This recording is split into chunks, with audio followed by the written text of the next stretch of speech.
andito na naman ang inyong lingkod na si MJoy.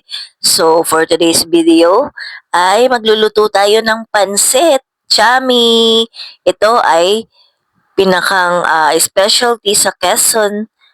So, ayan. Tamis anghang ang gagawin ko, guys. Pero syempre, dahil favorite ko ang tofu, ay hindi mawawala ang tofu. So, i-fried ko muna yung tofu hanggang mag-golden brown, guys. So, here we go!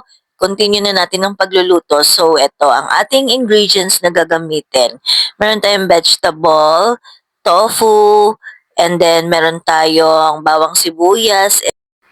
So, ayun guys, igisa natin ang bawang sibuyas, lagyan natin ng pork, konting pork lang guys yung nilagay ko.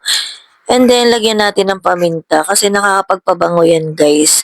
Later, lalagyan ko siya ng vegetable. Pinakita ko lang sa inyo. So, ayan. Pag golden... So, ayan guys, igisa natin siya hanggang lumabas yung aroma niya. Lagyan natin siya ng vegetable. So, hindi natin siya masyadong lulutuin. Half cook lang yung gagawin natin. Ilagyan ko na rin pala siya ng toyo. Ayan guys. Hintayin lang natin siyang kumulo guys. Ayan. So, lalagyan ulit natin siya ng paminta. Actually, yung paminta na nilalagay ko, yun yung small portion na tigwa 1 peso sa tindahan.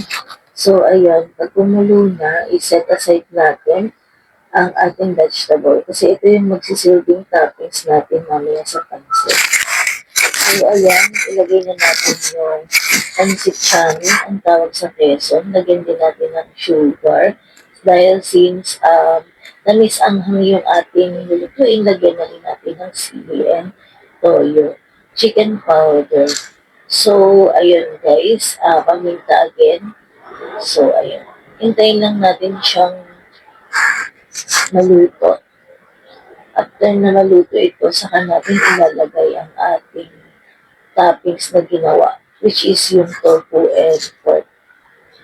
So, ayan guys, pagka okay na yan at kumulo na, ayan, ilalagay na natin yung toppings dito. So, ayun guys, mukhang masarap po. So, namiss ko lang talaga din kumain ito.